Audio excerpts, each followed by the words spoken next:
প্রিয় মা ও বোনেরা, মহান রব্বুল আলামিনের এই একটি নামকে যদি ঘরের চার দেওয়ালের মধ্যে আপনি 1000 বার পাঠ করতে পারেন, তাহলে আপনার প্রত্যেকটি দোয়া কবুল হবে। আপনাকে মুস্তাজাবুদ দাওয়া বলা হইবে, অর্থাৎ আপনার প্রতিটি দোয়া রব্বুল আলামিনের দরবারে কবুল হবে। নামটি কি জানতে এই ভিডিওটিকে না স্কিপ করে প্রথম থেকে শেষ পর্যন্ত দেখতে থাকুন। ও আমাদের চ্যানেলের মধ্যে নতুন হলে অবশ্যই আমাদের চ্যানেলটিকে সাবস্ক্রাইব করে পাশে থাকা বেল আইকন অল করে দেবেন, আর অবশ্যই একটি লাইক করবেন। আপনার একটি লাইকের কারণেই আমরা অনেক বেশি মোটিভেট হই আরো বিভিন্ন ভিডিও বানানোর জন্য। আমরা আজকে জানবো আল্লাহ তাবারাক ওয়া তাআলার মোট কয়টি নাম। তাফসিরে রুহুল বায়ানের মধ্যে এসেছে মহান রব্বুল আলামিনের মোট 3000 নাম, যার মধ্যে 1000 নাম শুধু ফেরেশতারা জানে, আর 1000 নাম শুধু আম্বিয়ায়ে কেরাম অর্থাৎ নবী ও রাসূলরা জানেন।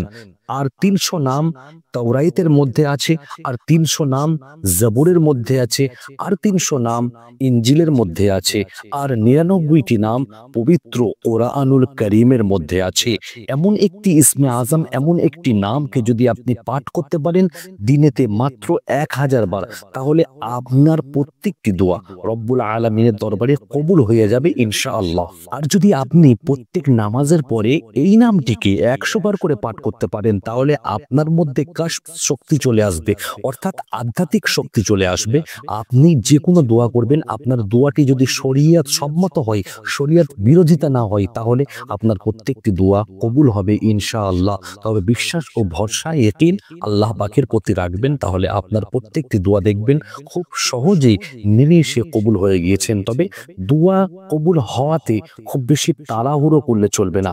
আপনি যার কাছে চাইবেন তার কাছে একবার চেয়েও যদি না পান, আবারও চাইবেন, আবারও চেয়ে যদি না পান, আবারও চাইবেন মহান রব্বুল আলামিনের কাছে। দেখবেন আপনার ডাকটিকে আল্লাহ পাক অবশ্যই কবুল করে নেবেন, আপনার ডাকে সাড়া দেবেন।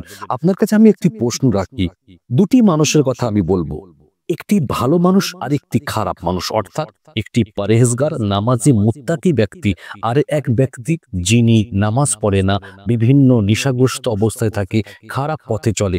দুটো ব্যক্তির মধ্যে সবথেকে বেশি দোয়া আল্লাহ পাক কার কবুল করেন? আপনাদের সকলের উত্তর হতে পারে যে ব্যক্তি নামাজি, যে ব্যক্তি পরহেজগার মুত্তাকি, তার দোয়াকে আল্লাহ পাক তাড়াতাড়ি কবুল করেন। কিন্তু আসল কথা এটি নয়। আসল বিষয়টা মহান রব্বুল আলামিন ওই ব্যক্তি যে গুনাহগার তার দোয়াটিকে আগে কবুল করে। কেননা ওই ব্যক্তির আওয়াজটি মহান রব্বুল আলামিনের কাছে খুব বেশি পছন্দনীয় নয়, যার কারণে ফেরেশতাদের কাছে আল্লাহ পাক বলে দেন কে ফেরেশতা দেখো আমার ওই বান্দাটি কি চাই, যা চাই ওকে তাড়াতাড়ি দিয়ে ওকে সরিয়ে দাও, ওর আওয়াজ আমার পছন্দ হচ্ছে না, ভালো লাগছে না। আর যদি কোনো ব্যক্তি নামাজি হয়, মুত্তাকি হয়, পরহেজগার হয়, তাহলে ওই ব্যক্তির আওয়াজ আল্লাহ রাব্বুল আলামিনের কাছে এত বেশি পছন্দনীয় হয়ে থাকে, ফেরেশতারা আল্লাহকে বলতে লাগেন মওলা আমরা কি ওই ব্যক্তির দোয়াকে কবুল করে নেব, লিখে নেব? আল্লাহ পাক বলেন কে দাঁড়াও, ওকে চাইতে দাও, ওকে বারে বারে চাইতে দাও, ওর চাওয়াকে আমার অনেক ভালো লাগছে। অর্থাৎ আপনার যদি দোয়া কবুল না হয়, তাহলে আপনি মাথায় রাখবেন কে আপনার চাওয়াটি মহান রব্বুল আলামিনের দরবারে ভালো লাগছে, অনেক প্রিয় লাগছে। তাই আপনাকে আল্লাহ পাক বারে বারে চাওয়ার সুযোগ করিয়ে দিচ্ছেন।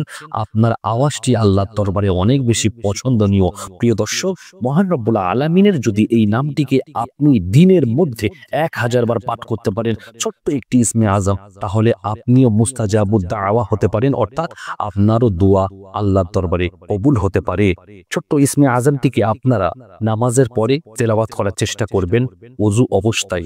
আল্লাহ তাবারাক ওয়া তাআলার গুণবাচক সিফাতি নামের মধ্যে যে নামটি সবথেকে মূল এবং মহান নাম, সেই নামটিকে আপনারা মাত্র 1000 বার পাঠ করবেন, তাহলে দেখবেন আপনার দোয়া কবুল হয়ে যাবে।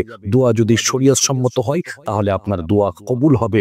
আর যারা যারা এই দোয়াটি বা এই ইসমে আজমটি করে ভালো ফলাফল পাবেন, অবশ্যই আমাদের এই কমেন্ট বক্সে একটু লিখে দেবেন আপনি ভালো ফলাফল পেয়েছেন কিনা, বা আপনার দোয়াটি কবুল হয়েছে কিনা।